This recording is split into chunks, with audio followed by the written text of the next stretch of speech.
नमस्कार। आज साहित्यिक वाटिकामा म एकजना कविलाई लिएर आएको छु र कविको एउटा कवितामाथि यहाँहरूसँग चर्चा गर्न गइरहेको छु। हामीले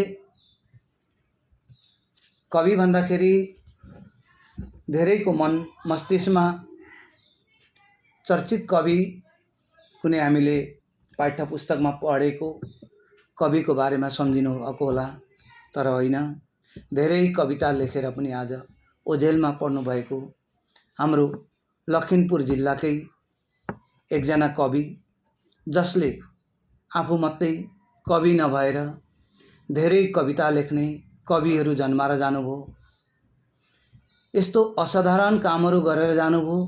आज उहाँकै आशीर्वाद स्वरूप लखिमपुर जिल्लामा नेपाली भाषा साहित्यको एउटा विकास भएको छ र साहित्य अलिकति मौलाउन मौका पाएको छ।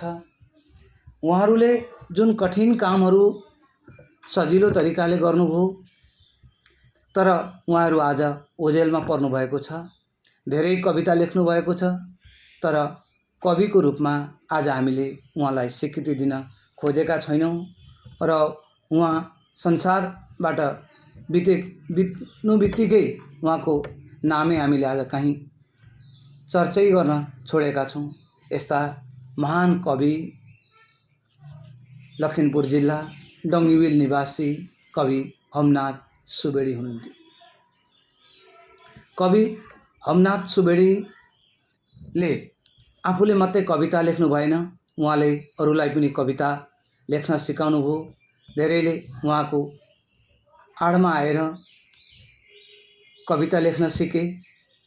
उहाँ एकजना कवि हुँदाहुँदै सफल एकजना समाज सेवक पनि हुनुहुन्थ्यो र विभिन्न भाषाको ज्ञान भएकाले गर्दाखेरि उहाँ अरू भाषिक मानिसहरूसँग आफ्नो जातिको सम्पर्क खुब मधुरसँगले राख्न सफल हुनुभएको थियो। उहाँ आसामी समाजमा जानुहुन्थ्यो, बङ्गाली समाजमा जानुहुन्थ्यो, नेपाली समाजमा जानुहुन्थ्यो र नेपाली साहित्य सेवाको क्षेत्रमा उहाँले कुनै टुटी राख्नु भएन। लखिमपुर जिल्ला भाषा जस बेला भारतीय संविधानले नेपाली भाषालाई संविधानमा स्वीकृति दिएको थिएन, उहाँले त्यस बेलादेखि साहित्य सेवा गर्नुभएको। जब संविधानले भारतमा नेपाली भाषालाई स्वीकृति दियो, त्यसपछि उहाँले विभिन्न साहित्य सङ्गठनहरूमा आजको युवाहरूलाई उत्प्रेरित दिएर साहित्य गर्नलाई प्रेरणा दिनुभयो र साहित्य समाजको दर्पण हो भन्ने कुरा उहाँले सिकाएर जानुभयो।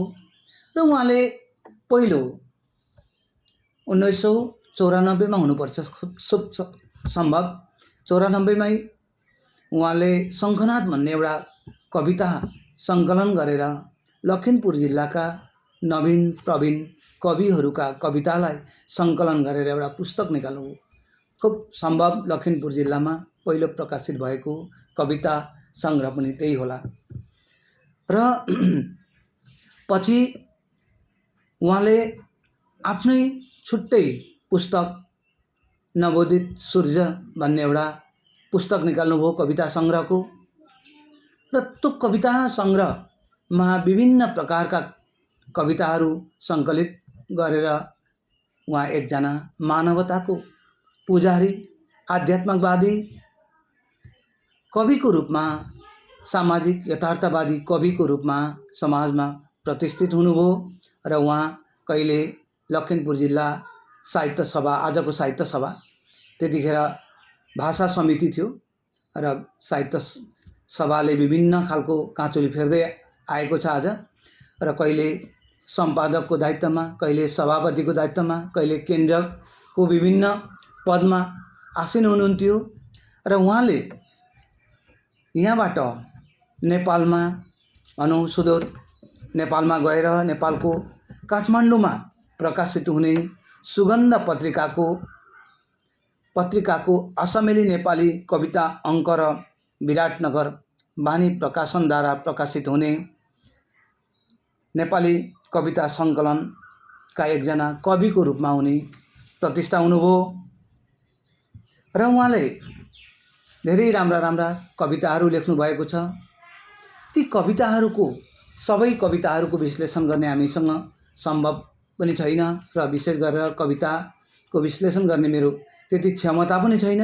नभए तापनि 2007 सनमा मैले यो पुस्तक अर्को पाइलाको खोजी पत्रिकामा निकाल्ने गर्थेँ।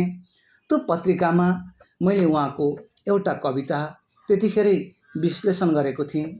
यो उहाँको मलाई खुब मनपर्दो कविता एउटा हो दिसे लोटा। यो कविता उहाँको नवोदित सूर्यमा प्रकाशित कविताबाट मैले लिएको हो। यो कविता दिसे लोटा एउटा सादोलिक छन्दमा लेखिएको उहाँको कविता हो। नवोदित सूर्यमा जम्मा 55वटा कविताहरू सङ्कलित छन् र यसभित्रमा विभिन्न उत्कृष्ट मध्येका कविताहरूको एउटा कविताको रूपमा म दिसे लोटालाई लिन्छु।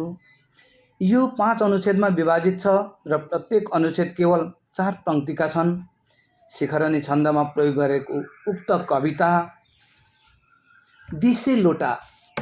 हामीले बुझौँ दिसे लोटा। आजको युवा पिँढीले विशेष गरेर दिसे लोटा भन्दाखेरि त्यति गुरुत्व दिँदैन, किनभने उहाँहरूले बुझ्दैन पहिलेको दिनमा दिशा जानु भनेको कस्तो ठाउँमा हुन्थ्यो, बाढीको कालनामा र एउटा लोटामा पानी लिएर जाने। तर आजको यो आधुनिक भौतिकवादी जगतमा उहाँहरूले दिशाको बारेमा, दिसे लोटाको बारेमा त्यति गुरुत्व दिँदैन होला सायद। तर पनि जुन समयमा उहाँ हुनुहुन्थ्यो, जुन समयमा यो कविता लेख्नुभयो, त्यो समयसम्म दिसे लोटाको साह्रै नै महत्त्व थियो। र त्यो दिसे लोटा यति महत्त्वपूर्णको, यति राम्रो काम उसको, तर समाजमा कहिले पनि अघि बढ्न पाउँदैन। जस्तै अरू थालबटुकाले, अरू लोटाहरूले घरभित्र स्थान पाउँछन्, तर दिसे लोटाले स्थान पाउँदैन। त्यो सधैँ लुकेर बस्नुपर्ने, लुकेर बस्दा पनि धर्न पाउने मान्छेलाई अति आवश्यकीय वस्तु त्यो। आफ्नो काम समाप्त हुने बित्तिकै त्यो जताततै अनायास फालिनु, फेरि अर्को कोही दिशा जाने अगाडि त्यसको खोजी हुनु, यस्तै खालको उहाँहरूले यो कवितामा उल्लेख गर्नुभएको छ। तर यो कविताको माध्यमबाट उहाँले भन्न खोज्नु भएको के भनेदेखि गरिबको जीवनमा मार्मिक पक्षको उद्घाटन गर्नको लागि दिसे लोटा एउटा प्रतीकात्मक रूपमा, गरिबको प्रतीकात्मक रूपमा यो दिसे लोटा कविता आएको छ। दिसे लोटाको प्रतीकात्मक रूप गरिब हो, पिछाडिएको हो र साधारण समाजमा जसले अवहेलित व्यक्तिहरूलाई हामीले जसरी समाजमा कुनै स्थान दिन्नौँ, ठिक त्यसरी नै दिसे लोटा पनि अलिकति बाहिर परेको छ। जस्तो समाजका गरिब, दुखी, गुरुवा, साधारण व्यक्तिहरू जसरी बाहिरिएको छ, बाहिर बस्नुपर्छ, र दिसे लोटा पनि त्यसरी नै घरभित्र पस्न पाउँदैन, बाहिरिनु परेको छ। र यहाँ कविताले बोलेको एउटा पंक्ति यहाँलाई म सुनाउँदैछु। कविताको पहिलो पंक्तिमै कवि लेख्नुहुन्छ, म छु कालो पुड्को मलिन मुखको याचक कसरी, सबै दूर दूर गर्छन् अछुत सरी ठानी दिनभरि, घिनाको दृष्टिले मकन सब ताक्छन् घरि घरि, फालिन्छु रातो दिन टहल सेवा गरी गरी। यति राम्रो सुन्दर भाव उहाँले व्यक्त गर्नुभएको छ कवितामा। गरिबको प्रतीकात्मक रूपमा दिसे लोटा घरकै नजिक फ्याँकिएको हुन्छ र त्यो सधैँ अरूकै सेवामा व्यस्त हुन्छ, सधैँ अरूको सेवामा ऊ लागिरहेको हुन्छ।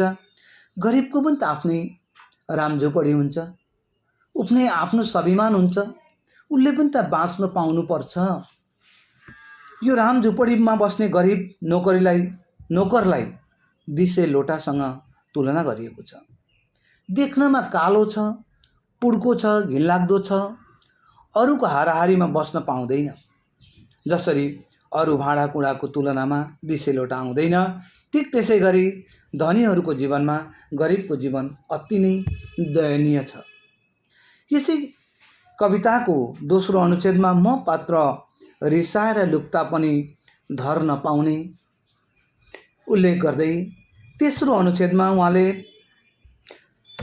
त्यसले पुर्याएको सेवामा कहिल्यै पछि नपरेको, चौथो अनुच्छेदमा आफूले दिनरात अरूकै काममा व्यस्त रहँदा पनि कसैले उसप्रति सहानुभूति नदेखाएको, रोइ रोइ बस्नुपर्ने स्थिति उसको, यसै अनुच्छेदमा शेष भागमा स्वार्थी मानवले मानवकै भावना बुझ्न नसक्नु, यो कस्तो विडम्बना विधान भन्दै कवि मानवताको खोजीमा हिँड्नुभएको छ। मानवताको पाठ पढाउन खोज्नुहुन्छ, जहिले पनि अरूकै सेवा पुर्याउँदै आए तापनि ऊ अरूकै अवहेलित छ।